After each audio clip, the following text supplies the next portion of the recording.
California's Newsom accuses TikTok of suppressing Trump criticism. French lawmakers pass bill banning social media for under 15s.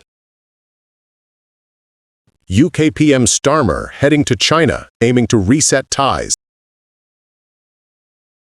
UAE will not allow attacks on Iran from its soil, Foreign Ministry. Australia cancels visa of Israeli influencer. California Governor Gavin Newsom said Monday he has launched a review into TikTok's content moderation practices, accusing the platform of suppressing content critical of U.S. President Donald Trump. Newsom said the review will assess whether TikTok violated California law. TikTok responded by citing a systems outage, saying technical failures may have caused users to experience bugs, slow load times, or problems posting content. The company said the network had largely recovered, but was still resolving issues caused by a cascading systems failure. Newsom's comments come days after TikTok's Chinese owner, ByteDance, finalized a deal to create a majority U.S.-owned joint venture to avoid a nationwide ban. The deal secures U.S. user data and follows years of pressure from Washington over national security and privacy concerns under both Trump and former President Joe Biden. Under the agreement, U.S. and global investors will hold 80.1% of the new venture, while ByteDance will retain a 19.9% stake. Oracle, Silver Lake, and Abu Dhabi-based MGX will each own 15%. A White House official said both the U.S. and Chinese governments approved the deal. France's lower house of parliament has approved legislation to ban social media access for children under the age of 15. The National Assembly passed the bill by 130 votes to 21 during an overnight session from Monday into Tuesday.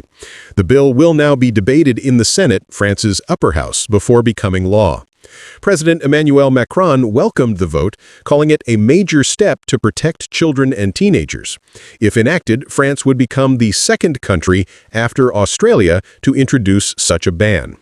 The legislation also includes a ban on mobile phones in high schools. Authorities aim to enforce the new rules, starting with new social media accounts from the 2026 school year. Existing accounts that do not meet age requirements would need to be deactivated by the end of 2026.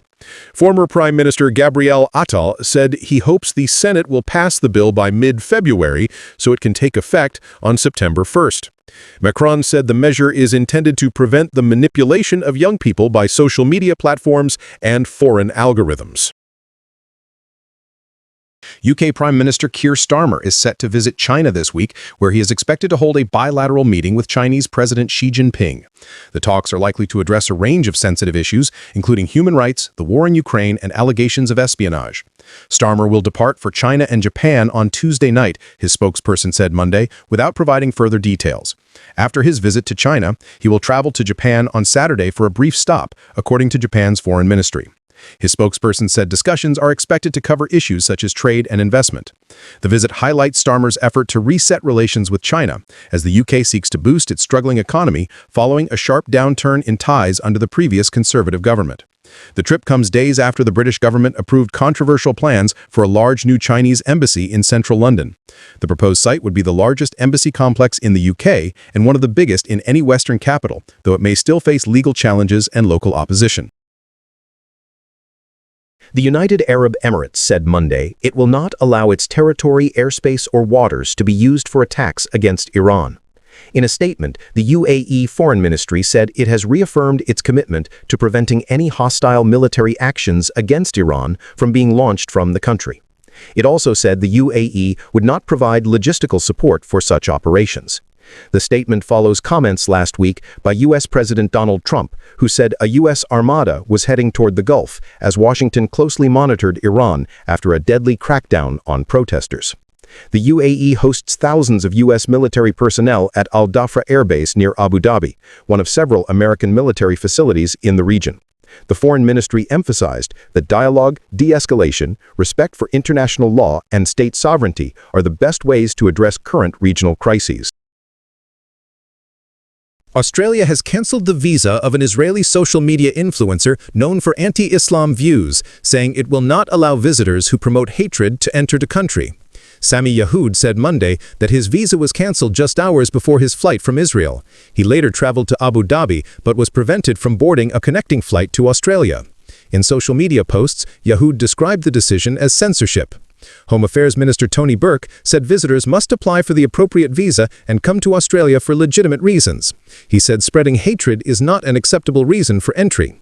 Australian media reported that the visa was cancelled under legislation allowing authorities to deny entry to individuals who promote hate. Australia recently strengthened its hate crime laws following a deadly shooting at a Hanukkah celebration in Sydney last December.